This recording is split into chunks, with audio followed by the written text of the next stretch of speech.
Price Lord. இந்த காலை வேளையிலே உங்களை சந்திப்பதில் ரொம்ப சந்தோஷம். கண்களை மூடி ஆண்டவர் நம்மோடு பேசும்படியாக நாம் ஒரு நிமிடம் நாம் ஜெபிக்கலாம். அன்புள்ள ஆண்டவரே, இந்த ஞாயிற்றுக்கிழமை காலையில் முதல் ஆராதனையில் உங்களுடைய சமூகத்தில் நாங்கள் கூடி வந்திருக்கிறோம். இந்த நேரத்தில் உங்களுடைய வார்த்தையின் மூலம் நீரை எங்களோடு பேச வேண்டுமா நாங்கள் ஜெபிக்கிறோம். அப்பா, உம்முடைய குரலை நாங்கள் கேட்க வேண்டும். இயேசுவின் நாமத்தில் ஜெபிக்கிறோம் நல்ல பிதாவே, ஆமேன் ஆமேன். நாம் எல்லாரும் இந்த காலை வேளையில் ஒரு பந்திக்கு முன்பாக நாம் உட்கார்ந்து கொண்டு இருக்கிறோம். சரிங்களா? நம்ம எல்லாரும் இந்த காலை வேளையில் தேவனுடைய திருப்பந்திக்கு நேராக நாம் உட்கார்ந்து கொண்டு இருக்கிறோம். இந்த திருப்பந்தி போல வேறு ஒரு பந்தி இந்த உலகத்திலேயே இல்லை. இந்த திருப்பந்தியை போல இந்த உலகத்தில் வேற ஒரு பந்தி இல்லை. ஏன் என்றால், எத்தனையோ பந்திகள் நீங்கள் இந்த உலகத்தில் பார்க்கலாம், எத்தனையோ விருந்துகளை நீங்கள் பார்க்கலாம். ராஜாக்கள், நமக்கு முன்பாக இருந்த ராஜாக்கள் எத்தனையோ பெரிய விருந்துகளை அவங்க கொண்டாடி இருக்கிறாங்க, அவங்க செஞ்சிருக்கிறாங்க. ஆனால் எந்த ராஜாவும் அவர் பந்திக்காக அவர் இரத்தத்தை சிந்தி இருக்க மாட்டார். எந்த ராஜாவும் அவர் பந்திக்காக அவருடைய சொந்த இரத்தத்தை சிந்தி இருக்கவே மாட்டார். ஹல்லேலூயா. நம்மளுடைய ராஜா மாத்திரம்தான் அவருடைய பந்திக்காக அவருடைய சொந்த இரத்தத்தை நமக்காக சிந்தி இருக்கிறார். 1 கொரிந்தியர் 11:25 சொல்லுது, இந்த பாத்திரம் என் இரத்தத்தினாலாகிய புதிய உடன்படிக்கையாய் இருக்கிறது. நீங்கள் இதை பானம் பண்ணும் போதெல்லாம் என்னை நினைவு கூறும்படி இதை செய்யுங்கள் என்றார். ஏதோ தூரத்திலிருந்து ஒரு சிலை வடிவத்தில் நாம் அவரை ரசிக்க வேண்டும் என்று சொல்லி அவர் விரும்பவில்லை. அவர் நமக்குள்ளாக வாசம் பண்ண விரும்புகிறார். புரியுதுங்களா?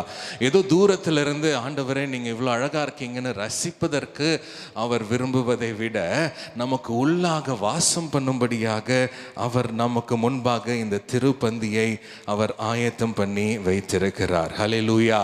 அவர் நம்மோடு இணைய விரும்புகிறார்.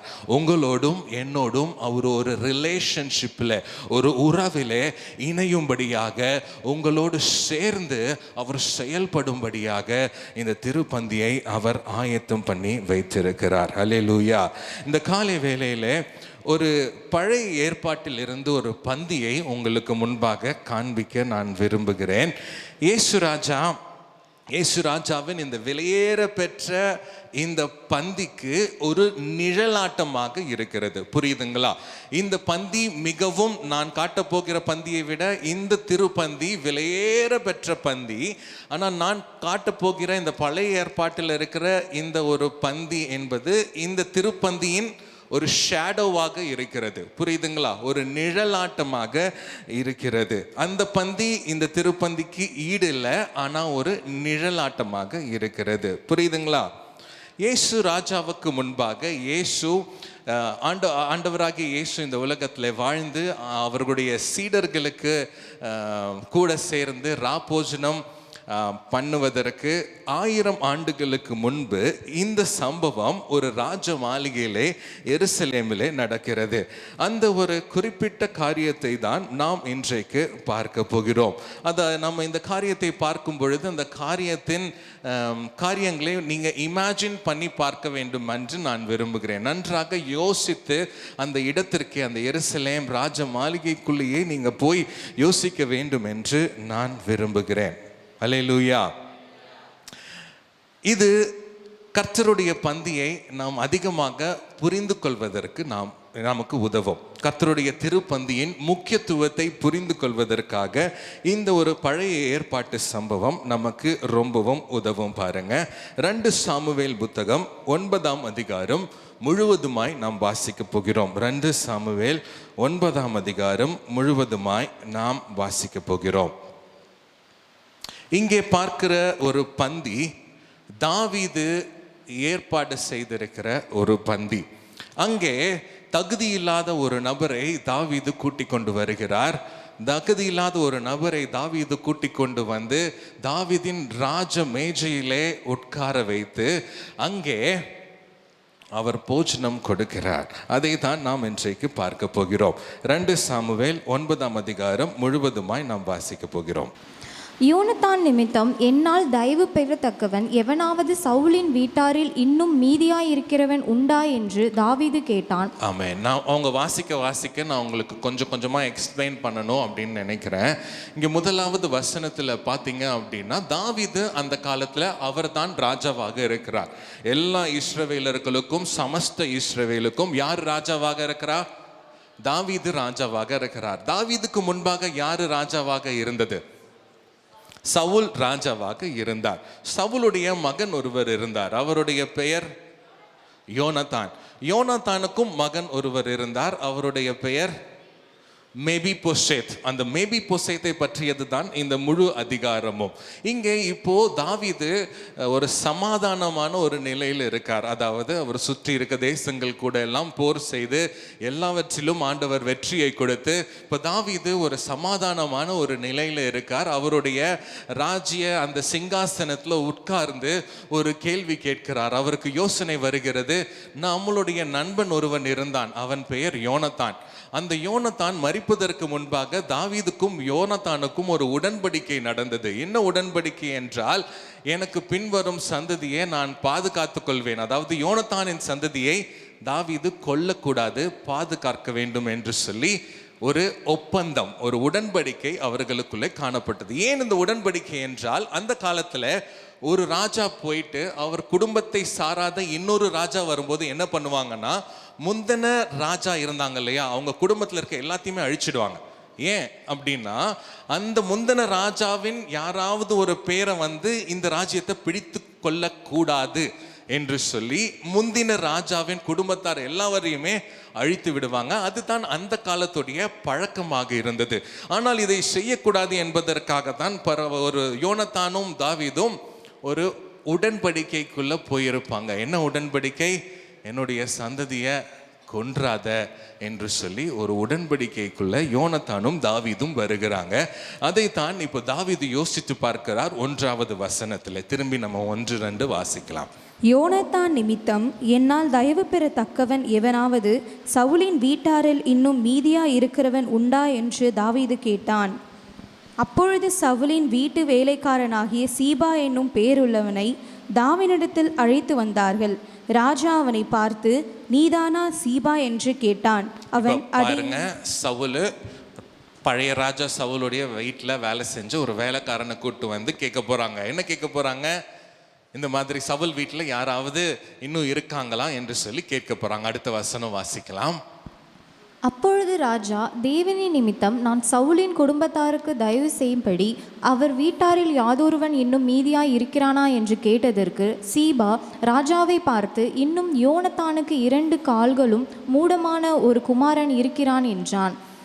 அவன் எங்கே என்று ராஜா கேட்டதற்கு சீபா ராஜாவை பார்த்து, இதோ அவன் லோதேபாரிலே அம்மிலேயின் குமாரனாகிய மாக்கீரின் வீட்டில் இருக்கிறான் என்றான். இந்த குமாரனுடைய பெயர் எனது மேபிபோசேத். இந்த மேபிபோசேத்துக்கு கால் ஊனமாகிவிட்டது. ஏனென்றால் ஒரு போரிலே யோனத்தானும் மரித்து போகிறான், சவுலும் மரித்து போகிறான். அப்போ என்ன ஆகிறது? அவனை பார்த்து கொண்டிருந்த நர்ஸ், அதாவது தாதி, அவனை தூக்கி கொண்டு ஓடி போகும் பொழுது கீழே போட்டு விட்டாங்க. யாரு? இந்த 5 வயது சிறுவனை கீழே போட்டு விட்டதுனால கால் ஒடிந்து முடமாகி விட்டான். அந்த முடமாகி விட்ட அந்த மேபிபோசேத்தை பற்றி தான் அந்த வேலைக்காரனாகிய சீபா சொல்றாரு. இப்போ மேபிபோசேத் எந்த ஊர்ல இருக்காருங்க? இதெல்லாம் நம்ம பார்க்க போறோம் திரும்பி. அதனால தான் உங்கள்கிட்ட கேட்குறேன். மேபிபோசேத் எந்த ஊர்ல இருக்காரு? லோதேபார் என்கிற ஒரு ஊர்ல இருக்கார். கரெக்டுங்களா? இதோ அவன் லோதேபாரிலே ஒரு வீட்டில் ஒரு வாடகை அறையிலே அவன் தங்கி கொண்டு இருக்கிறான் என்று சொல்றாங்க. அடுத்த வசனம் வாசிக்கலாம். அப்பொழுது தாவீது ராஜா அவனை லோதேபாரில் இருக்கிற அம்மியேலின் குமாரனாகிய மாகீரின் வீட்டிலிருந்து அழைப்பித்தான். சவுலின் குமாரனாகிய யோனத்தானின் மகன் மேவிபோசேத் தாவீதிடத்தில் வந்தபோது முகங்குப்புற விழுந்து வணங்கினான். அப்பொழுது தாவீது, மேவிபோசேத்தே என்றான். அவன், இதோ அடியேன் என்றான். தாவீது அவனை பார்த்து, நீ பயப்படாதே, உன் தகப்பனாகிய யோனத்தான் நிமித்தம் நான் நிச்சயமாய் உனக்கு தயை செய்து உன் தகப்பனாகிய சவுலின் நிலங்களை எல்லாம் உனக்கு திரும்ப கொடுப்பேன். நீ என் பந்தியில் நித்தம் அப்பம் புசிப்பாய் என்றான். 11வது வசனத்துக்கு போயிடலாங்க. சீபா ராஜாவை நோக்கி, ராஜாவாகிய என் ஆண்டவன் தமது அடியானுக்கு கட்டளையிட்டபடியெல்லாம் உமது அடியேனாகிய நான் செய்வேன் என்றான். ராஜா குமாரரில் ஒருவனைப் போல மேவிபோசேத் என் பந்தியிலே அசனம் பண்ணுவான் என்று ராஜா சொன்னான். ஆமென். இப்பொழுது இந்த முழு அதிகாரத்தையும் நாம் மூன்றாக நாம் பிரிக்க போகிறோம். முதலாவது, ராஜா கண்டார். சொல்லுங்க, ராஜா காண்கிறார். அடுத்தது, ராஜா தூக்கி விடுகிறார். அடுத்தது, ராஜா அமர்த்துகிறார். ராஜா காண்கிறார், ராஜா தூக்கி விடுகிறார், ராஜா அமர்த்துகிறார். இன்னொரு விதத்துல சொல்லணும்னா, கிருபை நம்மளை கண்டது, கிருபை நம்மளை தூக்கிவிட்டது, கிருபை நம்மை இப்பொழுது அவர் பந்திக்கு முன்பாக அமர வைத்திருக்கிறது. ஹல்லேலூயா. இங்கே பாருங்க, முதலாவது வசனத்திலிருந்து நாம் பார்க்கும் பொழுது அந்த மனிதனை பார்க்கிறோம். அவருடைய பெயர் என்னது? மெவிபோசேத். அவர் எங்கே இருக்கிறார்? அவர் ஒளிந்து கொண்டிருக்கிறார். லாதெபார் என்கிற ஒரு ஊரிலே அவர் ஒளிந்து கொண்டிருக்கிறார். ஏன்?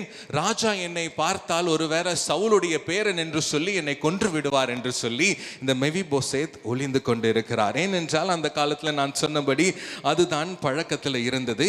இப்போ ராஜா கேட்கிறார், யோனத்தானின் குடும்பத்தில் யாராவது மீதி இருக்காங்களா என்று சொல்லி ராஜா கேட்கிறார். ராஜா இந்த மெவிபோசத்தை தேடி போகிறார். ரட்சிப்பு நம்மை தேடி வந்தது. ஆண்டவர் கிருபையாய் நம்மை தேடி வந்தார். நாம் ஆண்டவரை தேடி போகவில்லை. இங்கே ராஜா மெவிபோசத்தை தேடி போனது போல தேவன் உங்களையும் என்னையும் அவர் தேடி வந்தார். தேவன் நம்மை அவர் சிங்காசனத்தில் இருந்து நம்மை நினைவு கூர்ந்தார், நம்மை கண்டிருக்கிறார். ஹல்லேலூயா, ஹல்லேலூயா. தாவீது கேள்வி ரொம்ப ஒரு ஆச்சரியமான கேள்வி பாருங்க. ஏன்னா தாவீது சவுல்னால ரொம்பவும் கஷ்டப்பட்டிருக்கார். சவுல்னால கிட்டத்தட்ட ஒரு 20 வருஷம் துரத்தப்பட்டு அபிஷேகம் பண்ணப்பட்ட தாவீது, ராஜாவாய் அமர வேண்டிய தாவீது சவுல்னால துரத்தப்பட்டு ரொம்ப எங்கெங்கேயோ குகையிலையும் காடுலையும் ரொம்ப அலைஞ்சிருக்காரு. அப்போ யாருமே எதிர்பார்க்கல தாவீது இந்த சவுலுடைய குடும்பத்துக்கு இரக்கம் பாராட்டுவார் என்று சொல்லி. துரோகியாய் இருந்த சவுலுடைய குடும்பத்திற்கு இரக்கம் பாராட்டுகிறார், அன்பு காட்டுகிறார். ஒரு உடன்படிக்கை அன்பை இங்கே தாவீது யோனத்தானின் நிமித்தம் காட்டுகிறார். மூன்றாவது வசனத்துல நீங்க பார்த்தீங்கன்னா, தேவனின் நிமித்தம் இந்த அன்பை இதை நான் செய்ய விரும்புகிறேன் என்று சொல்லி தாவீது சொல்லுகிறார். அதுக்கு பதிலாக அந்த வேலைக்காரன் இருக்காரு பாருங்க. அந்த வேலைக்காரனுடைய பெயர் என்ன? யோனத்தானுடைய சவுலுடைய வேலைக்காரன் சீபா. அவர் சொல்றாரு, 2 காலும் முடமுடைய மெவிபோசேத் என்று சொல்லுகிறார். இதுக்கு சொல்றதுக்கு ஒரு அர்த்தம் இருக்கும் பாருங்க. ராஜாவே, நீங்க தேடுற அளவுக்கு இவர் ஒர்த்தான மனிதன் இல்லை. நீங்க கேட்கிற அளவுக்கு, நீங்க யோசிக்கிற அளவுக்கு இந்த மெவிபோசேத்து அவ்வளோ பெரிய ஆள் இல்லை. ராஜாவே, இவருக்கு 2 காலம் இல்லை, ஒர்த்து இல்லை அப்படின்னு சொல்றாரு. ஆனா தாவீதை நீங்க நல்லா கவனிச்சு பார்த்தீங்கன்னா அதுக்கு பதிலே சொல்லலை. இவன் ஒர்த்து இல்லை, இவனுக்கு கால் உடஞ்சிருக்குன்றத தாவீது அப்படியே இக்னோர் பண்றார், அப்படியே கண்டு கொள்ளவே இல்லை. ஆனா தாவீது கேட்கிறார், அவன் எங்கே என்று கேட்கிறார். ஒருவேளை நம்ம இயேசு ராஜாக்கு முன்பாக சாத்தான் நம்மளை பற்றி குற்றம் சாட்டுவான். இவர் ஒர்த்து இல்லைங்க, இவர் பாவி, இவர் இவ்வளோ பெரிய பாவி என்று சொல்லுவார். ஆண்டவர் அதையெல்லாம் கண்டுக்காம அவன் எங்கே இருக்கிறான் என்று சொல்லி தேடி வருகிற நல்ல தேவனாக இருக்கிறார். அதை தான் இந்த தாவீது பண்றாரு பாருங்க. எந்த நிலையில அவன் இருக்கிறான் என்று சொல்லி பெருசா யோசிக்கவில்லை, பெரிதாக முக்கியத்துவமும் கொடுக்கவில்லை. அவன் எங்கே என்று கேட்டார். அப்போ அவன் எங்கே என்று கேட்ட உடனே சொல்றாங்க, அவர் லாதெபார் என்கிற ஒரு ஊர்ல இருக்கார் அப்படின்னு சொல்றாங்க. உடனே தாவீது சொல்றாரு, அப்பனா நம்ம போய் அந்த லாதெபார் என்கிற ஊரில் அவனை போய் நாம் கூட்டிக் கொண்டு நாம் வரலாம் என்று சொல்லி தாவீது சொல்லுகிறார். நாம் எவ்வளவு பெரிய பாவிகளாய் இருந்திருப்போம், நாம் சாபத்திற்குள்ளே இருந்திருக்கிறோம். ஆனால் தேவன் அதையெல்லாம் பார்க்கவில்லை. தேவன் நம்மை தேடி வந்தார். தேவன் நம்மை தேடி வந்து, நாம் எங்கேயோ தூரத்தில் ஒளிந்து கொண்டிருந்தோம், நாம் பாவிகள் என்று சொல்லி நம் மேல நியாய தீர்ப்பு வந்துவிடும் என்று சொல்லி நாம் ஒளிந்து கொண்டிருந்தோம். ஆனா தேவன் உங்களையும் என்னையும் ஒரு நாள் தேடி வந்ததினாலே நீங்களும் நானும் அவர் முன்பாக, அவர் பந்திக்கு முன்பாக இன்றைக்கு நாம் அமர்ந்திருக்கிறோம். அல்லேலூயா, அல்லேலூயா. விசுவாசிக்கிறீங்களா? ஆண்டவருடைய கிருபை பெரியது. நாம் தூரமாக போனோம், பாவத்தில் இருந்தோம், சாபத்தில் இருந்தோம், அவருக்கும் நமக்கும் சம்பந்தமே இல்லை. ஆனால் அவர் சிங்காசனத்தில் இருந்து உங்களையும் என்னையும் நினைவு கூர்ந்திருக்கிறார். அவர் நம்மை காண்கிற தேவனாய் இருக்கிறார். அவருடைய கிருபை நம்மை கண்டதாலே நாம் இப்பொழுது இங்கே அமர்ந்து கொண்டு இருக்கிறோம். அல்லேலூயா, அல்லேலூயா.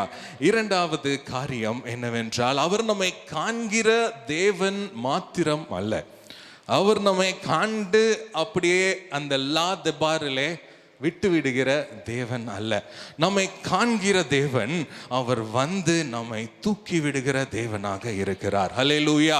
நம்ம எங்கே இருந்தோமோ அங்கே நம்மை தேடி வந்த தேவன் மாத்திரமல்ல, நம்மை தூக்கி விடுகிற தேவனாக இருக்கிறார். இரண்டாவது காரியம் என்னவென்றால், கிருபை நம்மை தூக்கி சுமந்தது. ஹல்லேலூயா சொல்லுங்க. கிருபை நம்மை தூக்கி சுமந்தது. நம்மை தூக்கி செல்லும் தேவனுடைய கிருபை பெரியது. 2 சாமுவேல் 4ஆம் அதிகாரம் 4ஆம் வசனத்தை நாம் வாசிக்கலாம். சவுலின் குமாரன் யோனத்தானுக்கு 2 காலும் முடமுமான ஒரு குமாரன் இருந்தான்.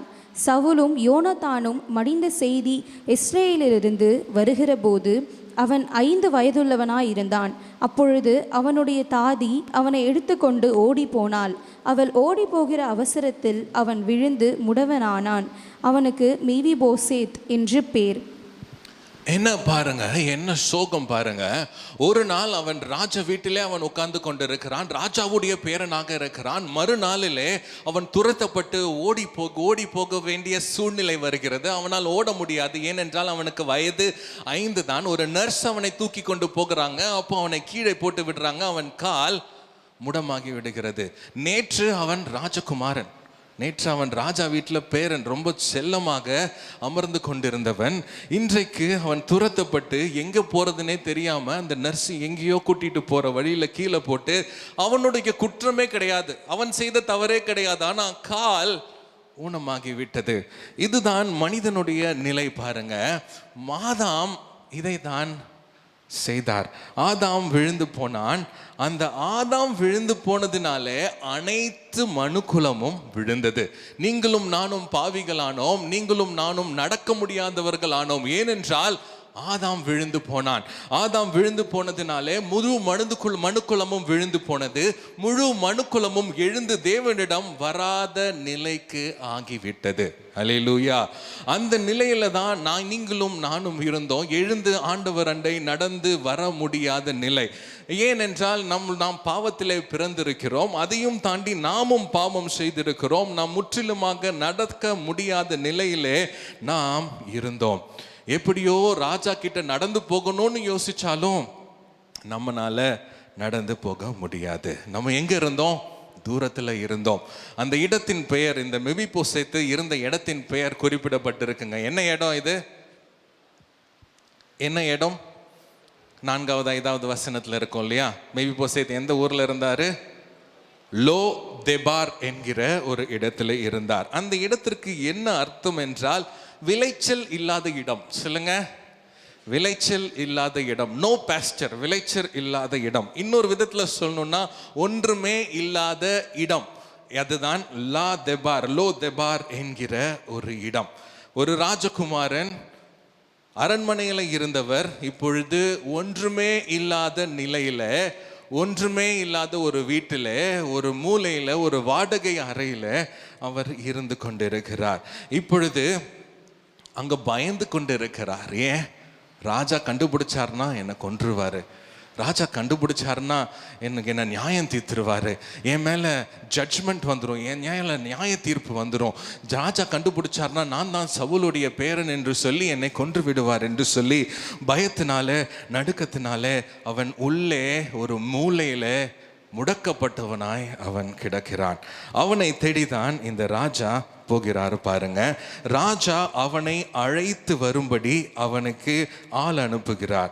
அவனால் நடக்க முடியாது, அவனை தூக்கி கொண்டு தான் வர வேண்டும். யாரை? மெபிபோசேத்தை தூக்கி கொண்டு தான் வர வேண்டும். ராஜா ராஜாவினுடைய ஆட்கள் அவனை தூக்கி கொண்டு வருகிறார்கள். எங்க வருகிறாங்க? அரண்மனைக்கு நேராக வருகிறாங்க. நாம் பாவத்தில் இருந்தோம், பாவத்தில் மரித்து கொண்டிருந்தோம், சாபத்தில் இருந்தோம், சாத்தானின் பிடியில் இருந்தோம். ஆனால் ஆண்டவர் நம்மை தேடி வந்து அவருடைய கிருபை நம்மை அழைத்தது மாத்திரமல்ல, அவருடைய கிருபை நம்மை தூக்கி சுமந்து அரண்மனைக்கு நேராக நம்மை அழைத்து வந்திருக்கிறது. அல்லேலூயா! விசுவாசிக்கிறீங்களா? அவருடைய கிருபை மாறாதது.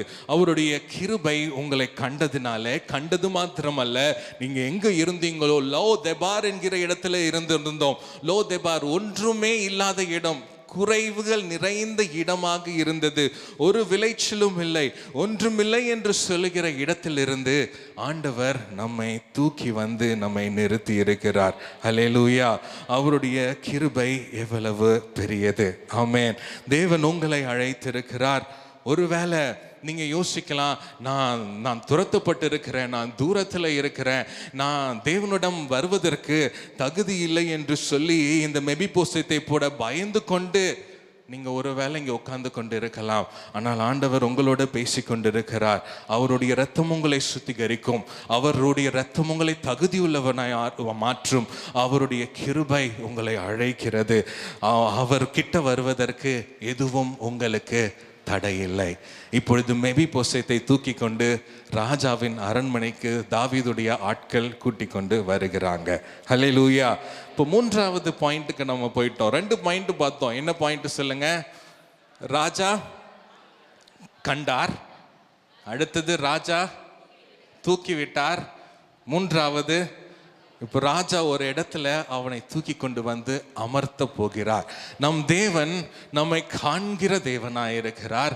நம்மை கண்டு நாம் எந்த நிலைமையில இருந்திருந்தோம் என்று யோசித்தால் அதுவே நமக்கே கஷ்டமான நிலைமை தான். ஆனால் அந்த நிலைமையிலிருந்து தேவன் நம்மளை கண்டு நம்மளை தூக்கி விட்டது மாத்திரமல்ல, நம்மளை எங்கேயோ வந்து அமர்த்தியும் இருக்கிறார். ஹல்லேலூயா! அவருடைய கிருபை பெரியது. 2 சாமுவேல் 9ஆம் அதிகாரம் திரும்பி எடுத்துக்கொள்ளலாம். 2 சாமுவேல் 9ஆம் அதிகாரம் 6லிருந்து 8 வசனங்கள் நாம் வாசிக்கலாம்.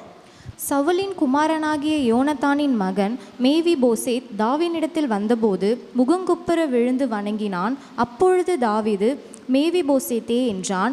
அவன், இதோ அடியேன் என்றான். தாவீது அவனை பார்த்து, நீ பயப்படாதே, உன் தகப்பனாகிய யோனத்தான் நிமித்தம் நான் நிச்சயமாய் உனக்கு தயவு செய்து உன் தகப்பனாகிய சவுலின் நிலங்களை எல்லாம் உனக்கு திரும்ப கொடுப்பேன். நீ என் பந்தியில் நித்தம் அப்பம் புசிப்பாய் என்றான். அப்பொழுது அவன் வணங்கி, செத்த நாய் போல் இருக்கிற என்னை நீர் நோக்கி பார்க்கிறதற்கு உமது அடியேன் எம்மாத்திரம் என்றான். நல்லா யோசிச்சு பாருங்க. இங்க லோதபார் ஒன்றுமே இல்லாத இடத்துல ஒரு மூலையில் ஒரு வாடகை அறையில் தங்கியிருந்த மெபிபோசேத். மெபிபோசேத்தை ராஜா ஆள் அனுப்பி தூக்குறார். இப்போ மெபிபோசேத்துக்கு சந்தோஷம் இல்லை. ஏன்னா எதுக்கு என்னை தூக்கிட்டு போகிறாங்கன்னு மெபிபோசேத்துக்கு சுத்தமாக தெரியல. எனக்கு என்ன பண்ணுறதுன்னு தெரியாத ஒரு நிலைமையில தான் மெபிபோசேத் இருந்திருப்பார். இந்த லோ தெபாரிலிருந்து எருசலேமுக்கு போகிற வழி முழுவதும் இந்த மெபிபோசேத்து பயங்கரமான ஒரு சங்கடத்தில் இருந்திருப்பார். ஏன்? இப்போ ராஜாவை நம்ம பார்க்க போகிறோம். ராஜா என்ன செய்வாருன்னு தெரில. ராஜா என்ன தண்டனைக்குள்ளாக்கிடுவார், என்னை நியாயம் தீர்த்திருவார், நான் சவுலுடைய பேரன் என்பதற்காக என்னை கொன்று விடுவார் என்று சொல்லி பயந்து பயந்து பயந்து வந்து ராஜாக்கு முன்பாக விழுகிறான். விழுந்து காலில் விழுந்து அழுகிறான். ராஜாவே என்று சொல்லி, ராஜாவே என்று சொல்லி காலில் விழுந்து அழுந்த மெபிபோசேத்துக்கு ராஜா ஒரு அருமையான ஒரு பதிலை தருகிறார். திரும்பி அவனை பெயர் சொல்லி அழைக்கிறார். மெபிபோசேத்தே என்று அழைக்கிறார்.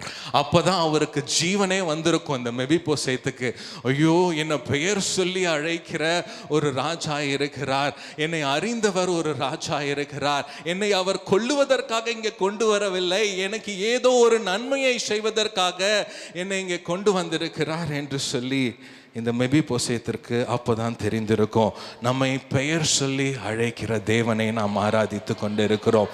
நீங்கள் லோதெபாரிலே இருக்கலாம், ஆனால் உங்களை தூக்கிவிட்ட தேவன் உங்களை அமர்த்தும்படியாக அவருடைய சமூகத்திலே, அவருடைய பிரசனத்திலே, அவருடைய பந்தியிலே உங்களை அமர செய்யும்படியாக உங்களை பெயர் சொல்லி அழைக்கிற தேவன் நம்ம மத்தியிலே இருக்கிறார். யோவான் 10:3 சொல்லுகிறது, தன்னுடைய ஆடுகளை அவர் பெயர் சொல்லி அழைக்கிறார். ஒருவேளை சில நேரங்களில் நம்ம தூக்கத்தில் இருக்கும் பொழுது நம்மளுடைய சகோதரர்களோ நம்ம உறவினர்களோ நம்மளுடைய பெயர்களை மறந்து விடலாம். ஏன் நாமே கூட சில நேரங்களில் நம்மளுடைய முழு பெயரை மறந்து விடலாம். ஆனால் நம்மை மறவாத தேவன், நம்மை பெயர் சொல்லி அழைக்கிற தேவன். அவருடைய சமூகத்தில் நீங்கள் வரும்பொழுது உங்களை பெயர் சொல்லி அழைக்கிற தேவனாக இருக்கிறார். இங்கே நடுக்கத்தோடு வந்த மெபிபோசேத்தை நோக்கி தாவீது சொல்றார், மெபிபோசேத்தே என்று சொல்கிறார். உடனே அவனுக்கு அந்த பயம் எல்லாம் போயிருக்கும், அவனுக்குள்ளே இருந்த திகில் எல்லாம் போயிருக்கும். ராஜா என்னை பெயர் சொல்லி அழைத்திருக்கிறார், எனக்கு ஏதோ ஒன்றை செய்ய போகிறார் என்று சொல்லி அவன் உள்ளம் கலக்கத்தை விட்டு ஒரு சந்தோஷமான நிலைக்கு போயிருக்கும். அடுத்தது என்ன நடக்குது பாருங்க. யாருமே எதிர்பார்த்திருக்க மாட்டாங்க இந்த காரியத்தை.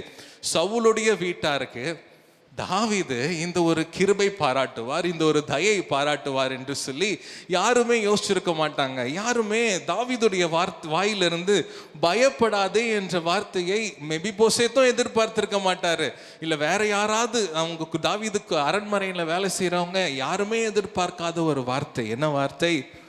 பயப்படாதே என்ற வார்த்தை. ஏன் பயப்படாதே என்று சொல்லுகிறார்? நான் உன்னை நியாயம் தீர்க்க போவது இல்லை. அதை தான் ஆண்டவரும் நம்மை பார்த்து சொன்னார் இல்லையா? நம்மை தூக்கிவிட்டது மாத்திரமல்ல, அவருடைய சபைக்கு நேராக நம்மை கூட்டிக் கொண்டு வந்து அவர் நம்மை பார்த்து சொன்னார், பயப்படாதே, நான் உன்னை நியாயம் தீர்க்க போவதில்லை, நான் உன்னை ஆசீர்வதிக்கவே நான் இருக்கிறேன் என்று சொன்னார். ஹல்லேலூயா. ரோமர் 8:1 சொல்லுகிறது, கிறிஸ்துவுக்குள் இருப்பவர்களுக்கு ஆக்கினை தீர்ப்பு இல்லை என்று சொல்லுகிறது. இங்க மெபிபோசேத்து ராஜாவின் அரண்மனைக்குள்ள இருக்கார். யாருங்க இருக்கா? மெபிபோசேத். எங்க இருந்த மெபிபோசேத்? லோதெபார்ல இருந்த மெபிபோசேத் இப்போ எருசலேமுக்கு வந்து எருசலேமில் இருக்கிற தாவீது ராஜாவினுடைய அரண்மனைக்கு உள்ளே இருக்கிறார். ஹல்லேலூயா. இங்கே தாவீது ராஜா என்ன செய்கிறார் என்று 7வது வசனத்தை நாம் வாசித்தால், 2 வெகுமதிகளை தாவீது கொடுக்கிறார். he is giving 2 gifts. 2 கிஃப்ட்ஸை யாருக்கு கொடுக்கிறார்? மெபிபோசேத்துக்கு கொடுக்கிறார். முதல் கிஃப்ட் என்ன என்று பார்க்கலாம். 2வது கொடுக்கிற வெகுமதி மிக பெரிய வெகுமதியாக இருக்கிறது. 7வது வசனத்தை நாம் வாசிக்கலாம். தாவீது அவனை பார்த்து, நீ பயப்படாதே, உன் தகப்பனாகிய யோனத்தான் நிமித்தம் நான் நிச்சயமாய் உனக்கு தயை செய்து உன் தகப்பனாகிய சவுலின் நிலங்களை எல்லாம் உனக்கு திரும்ப கொடுப்பேன். இதுதான் முதலாவது அவனுக்கு கொடுக்கிற கிஃப்ட். என்ன கிஃப்ட்டுங்க? முதலாவது, உன் தகப்பனாகிய சவுலின் நிலங்களை எல்லாம் உனக்கு திரும்ப கொடுப்பேன். அதாவது நிலங்கள், அவனுக்கு என்னென்னலாம், சவுலுக்கு என்னென்னலாம் நிலம் இருந்துச்சோ அது இப்போ தாவீது கையில் தான் இருக்குது, அது எல்லாத்தையும் உனக்கு சுதந்திரமாய் நான் கொடுக்கிறேன், இந்த ஆசீர்வாதத்தை நான் கொடுக்கிறேன் என்று சொல்லுகிறார். அடுத்தது ஒரு விலையேற பெற்ற ஒரு காரியத்தை சொல்லுகிறார் பாருங்க. நீ என் பந்தியில் நித்தம் அப்பம் புசிப்பாய் என்றான். இதுதான் முதல் கொடுத்த வெகுமதியை விட மிக மிக சிறந்த ஒரு காஸ்ட்லியான, விலை மதிப்பு முடியாத ஒரு பெரிய வெகுமதி. என்னது? நீ என் பந்தியில் நித்தம் அப்பம் புசிப்பாய் என்றார். நீ என் பந்தியில் நித்தம் அப்பம் புசிப்பாய் என்றார். இது பந்தி என்பது ஏதோ கிச்சனில் இருக்க ஒரு டேபிள் இல்லைங்க, ஹாலில் இருக்க ஒரு டேபிள் இல்லைங்க. ராஜா வீட்டு அரண்மனையில் பந்தி இருக்கிற பெரிய இடத்துல, ராஜாக்கள் அமருகிற இடத்துல, ராஜாவின் மகன் மாத்திரம் அமருகிற இடத்துல இங்கே ஒரு மெபிபோசேத் என்கிற ஒரு அந்நியனை உள்ளே கொண்டு வந்து அந்த அந்நியனை தகுதிப்படுத்தி அங்கே அமர வைத்திருக்கிறார். அப்பனா என்ன அர்த்தம் என்றால், மெபிபோசேத்தே, நீ என்னுடைய மகன் என்று ராஜா சொல்லுகிறார். ஹல்லேலூயா. ஒரு நாள் மாத்திரம் இல்லைங்க, ஒரு ராத்திரி மாத்திரம் இல்லைங்க, ஒரு வாரம் இல்லை, ஒரு மாதம் அல்ல, எப்போ? நித்தமும் நித்தமும் நித்தமும் என் பந்தியில் நீ இருப்பாய் என்று சொல்லி தாவீது சொல்றாரு. நீங்களும் நானும் லோதெபாரில் இருந்தோம். நம்மளை கண்ட தேவன் நம்மை கண்டதோடு நிறுத்தி விடவில்லை. நம்மை கண்ட தேவன் நம்மளை தூக்கி இருக்கிறார். நம்மை தூக்கி இருக்கிற தேவன் நம்மை ராஜா அரண்மனைக்குள்ளே கொண்டு வந்திருக்கிறார். அவருடைய பிரசன்னத்திற்குள்ளே, ராஜாவின் பிரசன்னத்திற்குள்ளே, ராஜாவின் சமூகத்திற்குள்ளே நம்மளை கூட்டி கொண்டு வந்த தேவன் நம்மளை கூட்டி கொண்டு வந்து ஏதோ நியாயம் தீர்க்கவில்லை, நமக்கு கிருபை பாராட்டி நம்மளை விலை மதிக்க முடியாத அவருடைய திருப்பந்திக்கு முன்பாக நம்மை அமர்த்தி இருக்கிறார். ஹல்லேலூயா. நம் கைகளை தட்டி நம் ஆண்டவருக்கு நாம் நன்றியை சொல்லலாம். இங்கே 8வது வசனத்தை பாருங்க. 8வது வசனத்துல மெபிபோசேத்து ஏதோ சொல்றாரு. அப்பொழுது அவன் வணங்கி, செத்த நாயை போலிருக்கிற என்னை நீர் நோக்கி பார்க்கிறதற்கு உமது அடியேன் எம்மாத்திரம் என்றான். இங்க மெபிபோசேத்து சொல்றாரு, அவருடைய உண்மை நிலையை சொல்றாரு. ஒரு உண்மை நிலை என்ன? ராஜாவே, நான் ஒரு செத்த நாயை போல் இருக்கிறேன், என்ன நீங்க நோக்கி பார்க்க நான் எம்மாத்திரம் என்று சொல்கிறார். ஆனா தாவீது அதை பத்தி எதுவுமே கண்டுக்கலங்க. நீங்க நிறைய நேரங்களில் நாம் சொல்லலாம், ஆண்டவரே உம்முடைய திருப்பந்திக்கு முன்னாடி நான் தகுதியற்றவன் என்று சொல்லலாம்.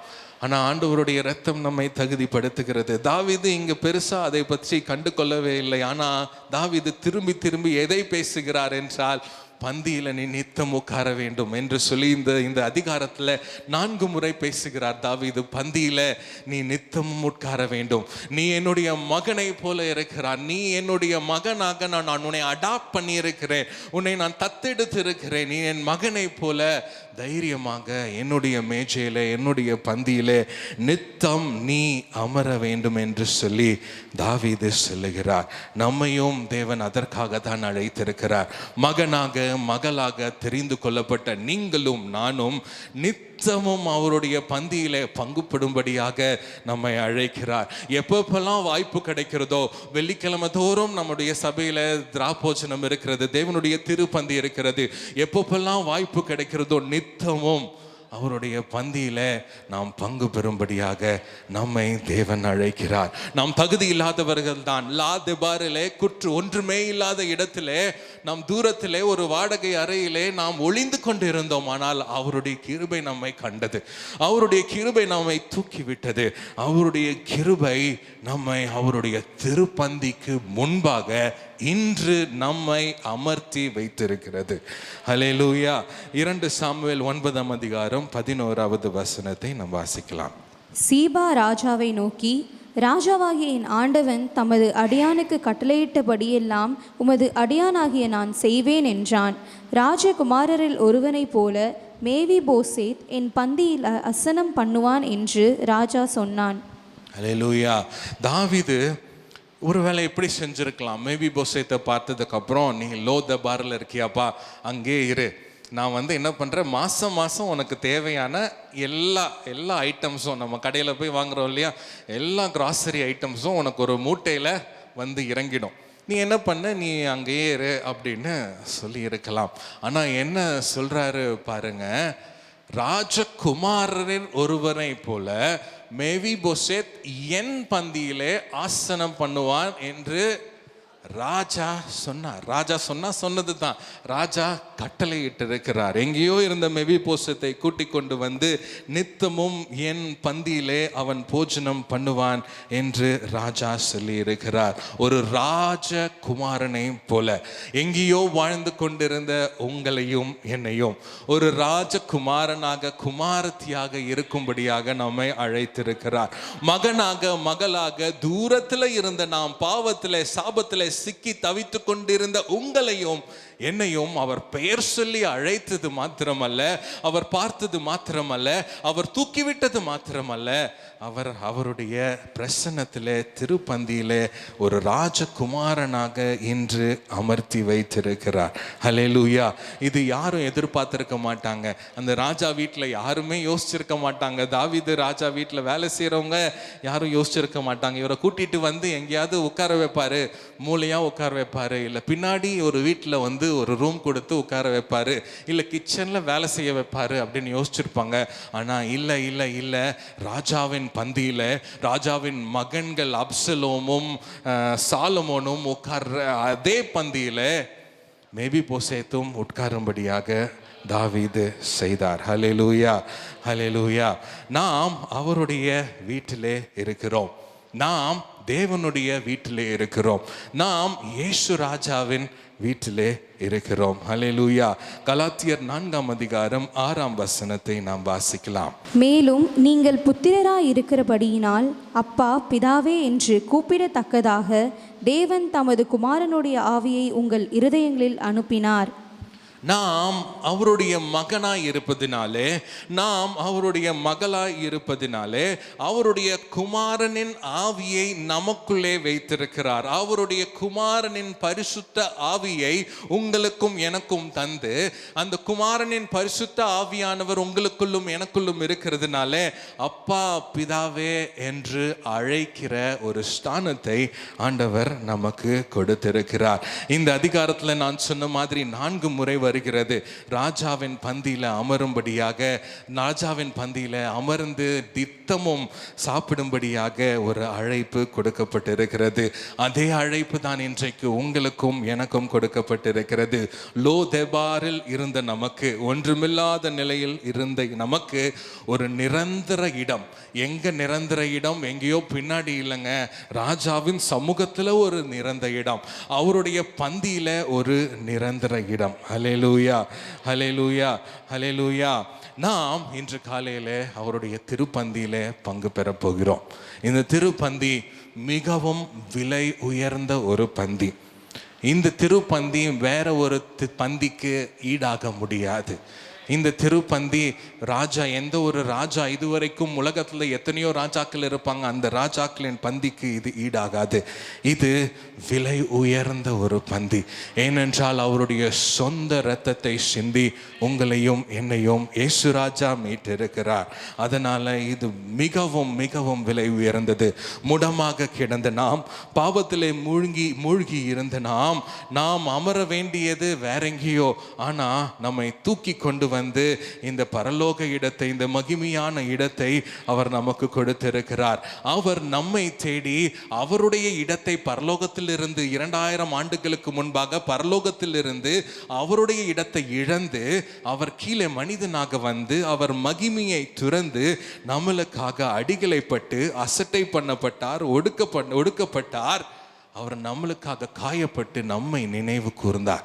நம்மை காணும்படியாக, நம்மை மீட்டெடுக்கும்படியாக, நம்மை லோ தெபாரிலிருந்து எருசலேமுக்கு கொண்டு வரும்படியாக அவர் அதை செய்தார். மேபி இப்போ சேர்த்து இங்கே சொல்றாரு பாருங்க, ஒரு செத்து போன நாய் போல நான் ஆனேன் என்று, நான் இருக்கிற என்ன நினைவு கூற எம்மாத்திரம் என்று சொல்லுகிறார். ஆனால் நம் நிமித்தம் நாம் ஒரு மிருகத்தை போல இருந்தோம். நாம் ஏதோ ஒரு இடத்துல பாவத்திலே மரித்து போய் இருந்தோம். ஒரு மிருகம் மரித்து போய் இருக்கிறது போல நாம் மரித்து போயிருந்தோம். ஆனால் நமக்காக அவர் அடிகள் பட்டார். எப்படி அடிகள் பட்டார்? பட்டணத்திற்கு வெளியே ஒரு மிருகத்தை அடிக்கிறது போல அவர் அடிகள் பட்டார். அவர் சிலுவையிலே என் தேவனே என் தேவனே ஏன் என்னை கைவிட்டீர் என்று கதறினார். ஏன்? நீங்களும் நானும் ஆண்டவரோடு இணைக்கப்படுவதற்காக அவர் முற்றிலும் ஆண்டவரிடமிருந்து கைவிடப்பட்டார். ஹல்லேலூயா, ஹல்லேலூயா. ரோமர் 8:32 இப்படியாக சொல்லுகிறது, தமது சொந்த குமாரன் என்றும் பாராமல் நம் எல்லோருக்காகவும் அவர் ஒப்பு கொடுத்தார். யார்? ஆண்டவர் ஆகிய இயேசு கிறிஸ்துவை பிதாவானவர் அவருடைய சொந்த குமாரன் என்றும் பாராமல் உங்களையும் என்னையும் அவர் நேசித்ததினாலே அவர் ஒப்பு கொடுத்தார். அவர் ஒப்பு கொடுத்தது மாத்திரமல்ல, அவர் மூலமாக நமக்கு விலையேறப்பட்ட ரட்சிப்பை தந்து இன்றைக்கு அப்பா பிதாவே என்று கூப்பிடக்கூடிய புத்திர சுவிகாரத்தின் ஆவியை நமக்கு கொடுத்திருக்கிறார். ஹல்லேலூயா. அங்கே ராஜா அழைத்தார், மெபிபோசேத்தே என்று அழைத்தார். நீ என் மகன் போல பந்தியில் நித்தம் அமர வேண்டும் என்று சொன்னார். ஆனால் நம்மளுடைய ஆண்டவராகிய இயேசு கிறிஸ்து நம்மை நித்தமும் அவருடைய சமூகத்தில் வரும்படியாக அழைக்கிறார்.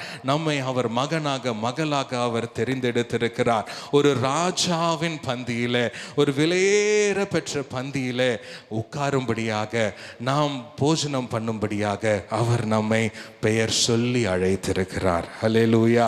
அதை நினைவு கூறும்படியாக அவர் சிலுவையிலே நமக்கு என்ன கிருபை பாராட்டினார், என்ன செய்தார் என்பதை நினைவு கூறும்படியாக இந்த பந்தியை நமக்கு முன்பாக அவர் ஆயத்தம் பண்ணி வைத்திருக்கிறார். ஒவ்வொரு தடவையும் இந்த திருப்பந்திக்கு முன்பாக நாம் அமரும் பொழுது, இந்த ராபோஜனத்தை நாம் பங்கு பெறும் பொழுது, இது ஒரு ஒத்திகை போன்றது பாருங்க. இது ஒரு ரிஹர்சல் போன்றது. இது ஒரு ஒத்திகை. எதற்கான ஒத்திகை என்றால், ஒரு நாள் இந்த பந்தி மறைந்து, நம்மளுடைய குறைவுகள் எல்லாம் மறைந்து, ஆட்டுக்குட்டியானவரின் கல்யாணத்தில் நாம் பரலோகத்தில் பங்கு பெறும் பொழுது நாம் மிகுந்த சந்தோஷத்தோட, மிகுந்த ஆனந்தத்தோட அவரை ஆர்ப்பரித்து, அவர் நமக்கு செய்த கிருபைகளை எண்ணி நித்தமும் அவரை போற்றி கொண்டே நாம் வாழுவோம். ஹல்லேலூயா. நம்ம எல்லாரும் எழுந்து நிற்கலாம். நம்ம எல்லாரும் எழுந்து நின்று கொஞ்ச நேரம் நாம் ஜெபித்து நம் திருப்பந்திக்கு நேராக நாம் கடந்து செல்லலாம். எழுந்து நிற்கலாம். எழுந்து நின்று நம் ஆண்டவரை நோக்கி நாம் பார்க்கலாம். அன்புள்ள ஆண்டவரே, உமக்கு நன்றி செலுத்துகிறோம். இந்த காலை வேளையில் எங்களை உம்முடைய சமூகத்தில், ராஜாவின் பிரசன்னத்தில் எங்களை கூட்டி கொண்டு வந்த உம்முடைய கிருபைக்காய் நாங்கள் நன்றி செலுத்துகிறோம். நாங்கள் எங்கோ இருந்தோம் ஆண்டவரே, எங்கேயோ லோதேபார் என்கிற இடத்துல, ஒன்றுமே இல்லாத இடத்துல தூரமாய் இருந்த நாங்கள், எங்களை தேடி வந்தீங்க. எங்களை பெயர் சொல்லி அழைத்தீங்க. எங்களை தூக்கிவிட்டு பெயர் சொல்லி அழைத்தது மாத்திரமல்ல, எங்களை உம்முடைய ராஜாவின் பிரசன்னத்தில் அமர செய்திருக்கிறீங்க. ஒருவேளை உம்முடைய திருப்பந்தியின் முக்கியத்துவத்தை இதுவரை நான் உணரவில்லை என்றால் என்னை மன்னிங்க ஆண்டவரே. கேட்கலாமா? ஒருவேளை நீங்கள் இந்த திருப்பந்தியின் முக்கியத்துவத்தை இதுவரை நீங்கள் உணரவில்லைன்னா கைகளை தூக்கி ஆண்டவர்கிட்ட சொல்லுங்க. ஆண்டவரே, எவ்வளோ விலை உயர்ந்த திருப்பந்தி எங்கள் முன்னாடி வைத்திருக்கிறீங்கப்பா. இதன் முக்கியத்துவத்தை இத்தனை நாள் நான் உணராமல் போயிருக்கேன் ஆண்டவரே. இது எவ்வளவோ பெரியது. உம்முடைய இரத்தத்தினாலே சம்பாதித்த உம்முடைய திருப்பந்தி ஒரு ராஜாவின் விருந்து என்பதை நான் உணராமல் இருந்திருக்கேனப்பா. என்னை நீர் மன்னிக்க வேண்டுமா நான் ஜெபிக்கிறேன். சொல்லலாமா? என்னை மன்னிங்க ஆண்டவரே, என்னை ஏற்றுக்கொள்ளுங்க. இனிமேல் ஆண்டவரே, உம்முடைய திருப்பந்தியின் முக்கியத்துவத்தை அறிந்த நான், நீர் எப்படி என்னை தேடி வந்தீர் என்பதை அறிந்த நான், நீர் உம்முடைய கிருபையினாலே என்னை தூக்கி விட்டு இருக்கிறீர் என்பதை அறிந்த நான், இன்னும் முன்னவரே உம்முடைய திருப்பந்திக்கு நான் முக்கியத்துவம் கொடுப்பேன். உமக்கு பயந்து நான் நடப்பேன். அன்புள்ள ஆண்டவரே, உமக்கு நன்றி செலுத்துகிறோம். இந்த 2 சாமுவேல் 9ஆம் அதிகாரத்தில் தாவீது ராஜா எப்படி மெபிபோசேத்தை நினைவு கூர்ந்தாரோ, அதே போல நீர் எங்களை நினைவு கூர்ந்திருக்கிறீங்க. நீர் எங்களை கண்டிருக்கிறீங்க ஆண்டவரே. உம்முடைய கண்கள், உம்முடைய அழகான கண்கள் எங்களை பார்த்ததுனால நாங்கள் இங்கே உட்கார்ந்து கொண்டு இருக்கிறோம் ஆண்டவரே. உம்முடைய கிருபை எங்களுக்கு எவ்வளவு பெரியதாக நீங்க காண்பித்தீங்க. உமக்கு நன்றி செலுத்துகிறோம். எங்களுக்காக ரத்தம் சிந்தி ஒரு உடன்படிக்கையை ஏற்படுத்தி எங்களை லோதபாரிலிருந்து எருசலேமுக்கு கூட்டிட்டு வந்து ராஜாவின் பிரசன்னத்தில் அமர்த்தி வைத்திருக்கிறீங்க. நன்றி ஆண்டவரே. உம்முடைய சமூகத்தில், உம்முடைய பந்தியில நித்தமும் நாங்கள் இருக்க வேண்டும் என்பதற்காக எங்களை கூட்டி வந்திருக்கிறீங்க. உமக்கு நன்றி செலுத்துகிறோம். உம்முடைய கிருபை எவ்வளவு பெரியது, உம்முடைய பந்தி எவ்வளவு விலையேற பெற்றது ஆண்டவரே. உமக்கு கோடி நன்றிகளை நாங்கள் செலுத்துகிறோம். இயேசுவின் நாமத்தில் ஜெபிக்கிறோம். ஜெபம் கேளும் நல்ல பிதாவே. ஆமென்.